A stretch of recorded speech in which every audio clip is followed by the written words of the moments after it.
Francesco Acerbi kembali diproyeksikan menjadi pilar utama di jantung pertahanan Inter musim ini. Meski usia tak lagi muda, sang pemain tetap menjadi sosok yang sulit digantikan. Bahkan dengan adanya persaingan dari Stefan de Vrij maupun kedatangan Manuel Akanji yang juga mampu menempati posisi tersebut. Baik di era Simone Inzaghi maupun kini bersama Christian Cifu, Acerbi terus dipercaya untuk memberikan soliditas di lini belakang. Namun kontribusinya tak berhenti pada aspek teknis semata. Kehadirannya di ruang ganti dengan karakter, temperamen, dan kepemimpinan telah menjadi fondasi penting dalam membangun identitas baru Inter setelah akhir musim lalu yang penuh kekecewaan. Laga kontra Juventus akhir pekan ini akan menjadi ujian krusial. Inter dituntut bangkit segera setelah kekalahan dari Udinese, dan ketahanan pertahanan, yang kembali dipimpin Acerbi, bisa menjadi faktor penentu. Hasil positif bukan hanya akan mengembalikan ketenangan di dalam tim, tetapi juga memberi dorongan besar untuk kembali ke jalur yang benar. Bagi Acerbi sendiri, pembuktian belum berakhir. Meski akan menginjak usia 38 tahun pada akhir musim, ia masih dipercaya memegang kunci kokohnya benteng Nerazzurri. Seperti ditegaskan media Italia, waktu untuk perpisahan dan evaluasi baru akan tiba di penghujung musim. Hingga saat itu, Acerbi tetap menjadi penjaga setia lini belakang Inter.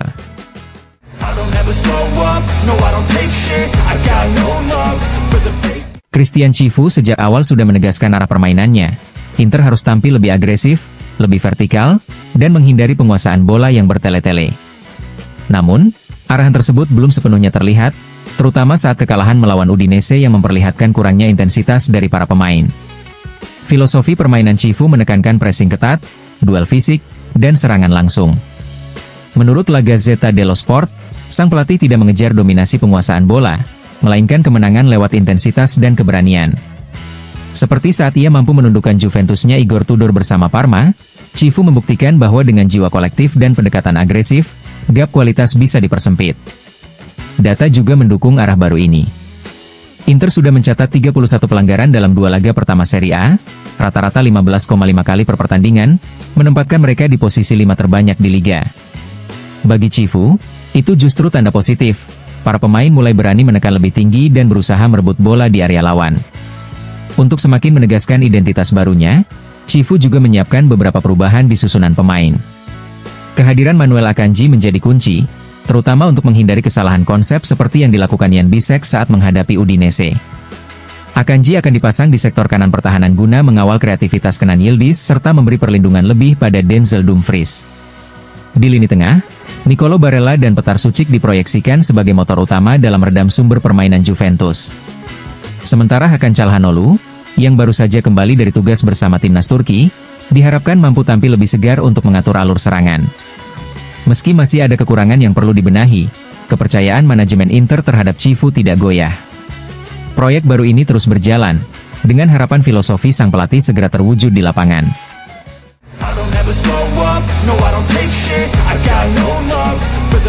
Kedatangan Manuel Akanji ke Inter tak hanya menambah kualitas lini belakang, tetapi juga membuka peluang terjadinya perubahan taktik. Menurut Tuttosport, pelatih Christian Cifu tetap akan mengandalkan formasi 3-5-2 sebagai dasar permainan, sambil perlahan memperkenalkan skema 3-4-2-1. Namun, kehadiran back timnas Swiss itu memungkinkan pula transisi ke sistem 4 back, terutama dalam situasi darurat seperti yang terlihat ketika Inter menutup laga kontra Udinese dengan formasi 4-2-4. Akanji diproyeksikan menjadi pilihan utama di sektor kanan pertahanan 3 back Cifu. Selain itu, ia juga akan menjadi alternatif untuk memberikan rotasi bagi 2 veteran, Francesco Acerbi dan Stefan de Vrij. Fleksibilitasnya membuat Inter memiliki opsi lebih banyak, baik untuk bertahan dengan 3 back maupun beralih ke 4 back saat dibutuhkan. Dalam skema 4 back, Akanji berpotensi membentuk duet kokoh bersama Alessandro Bastoni di jantung pertahanan. Sementara itu, Denzel Dumfries dan Federico Di Marco, atau Carlos Augusto, akan beroperasi di sisi sayap sebagai fullback. Kehadiran Akanji dengan pengalaman panjang di level top Eropa dinilai dapat memberi Inter keseimbangan baru antara stabilitas pertahanan dan variasi taktik, sesuatu yang sangat dibutuhkan dalam persaingan panjang musim ini.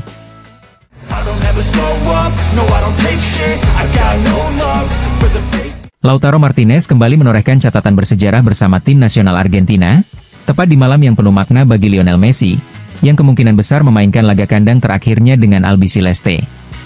Masuk sebagai pemain pengganti di menit ke-74 menggantikan Julian Alvarez dalam laga kontra Venezuela, Lautaro hanya butuh waktu kurang dari 2 menit untuk mencetak gol. Sebuah penyelesaian yang bukan sekadar gol biasa, melainkan gol yang mengukir namanya semakin dalam di buku sejarah sepak bola Argentina.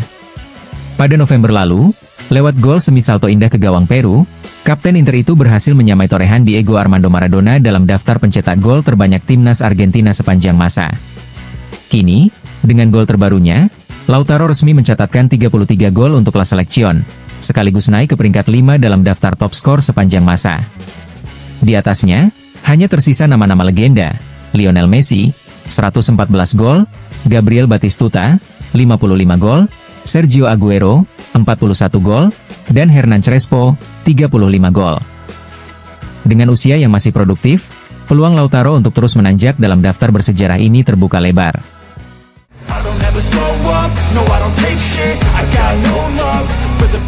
Dusan Vlahovic tengah menjadi sorotan di Juventus usai mencetak 2 gol dalam 2 laga terakhir meski turun sebagai pemain pengganti. Penyerang asal Serbia itu memilih bertahan di Turin pada bursa transfer musim panas lalu, meski kontraknya yang akan berakhir pada Juni 2026 terus memunculkan spekulasi mengenai masa depannya. Situasi ini menarik perhatian sejumlah klub top Eropa, yang melihat peluang merekrut Vlahovic secara gratis saat kontraknya habis. Menurut Tuttosport, salah satu klub yang memantau perkembangan sang striker adalah Inter. Ketertarikan ini semakin realistis mengingat Giuseppe Marotta dikenal gemar memanfaatkan peluang transfer bebas biaya, dan Vlahovic bisa menjadi opsi menarik di masa depan. Meski begitu, fokus utama Vlahovic saat ini tetap pada Juventus. Sang bomber menegaskan komitmennya untuk bertahan dan membuktikan diri. Saya tetap di sini dan mencetak gol. Gaji besar? Akan saya buktikan bahwa saya pantas mendapatkannya. Demikian keyakinannya seperti diberitakan media Italia. Masa depan Vlahovic masih penuh tanda tanya. Namun performanya di lapangan akan menjadi penentu utama apakah ia akan melanjutkan perjalanan panjang di Juventus atau justru membuka jalan menuju tantangan baru, termasuk kemungkinan bergabung dengan rival abadi, Inter.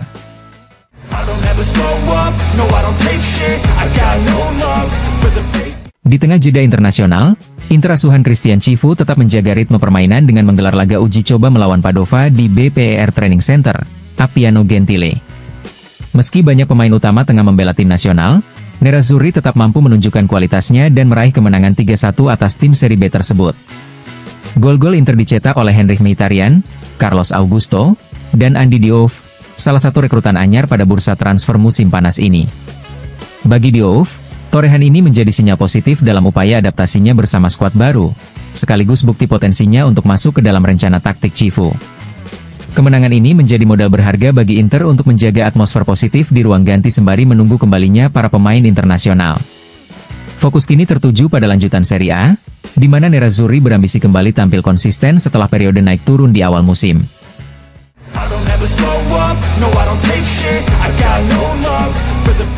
Inter merayakan momen penting bersama Lo Ciauto Group dengan memperpanjang kerjasama untuk musim 2025-2026. Klub Nerazzurri secara resmi mengumumkan kelanjutan kemitraan ini melalui pernyataan di situs resminya, menandai tahun ke-10 kolaborasi antara kedua pihak. Lo Ciauto Group, perusahaan Italia terkemuka dalam bidang penyewaan mobil dan kendaraan komersial, telah menjadi mitra strategis Inter dalam 1 dekade terakhir.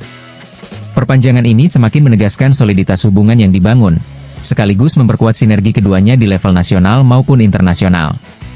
Bagi Inter, keberlanjutan kerjasama dengan Lo Ciauto menjadi bagian penting dalam mendukung aktivitas klub, baik di dalam maupun di luar lapangan, sejalan dengan visi untuk terus berkembang di era modern sepak bola.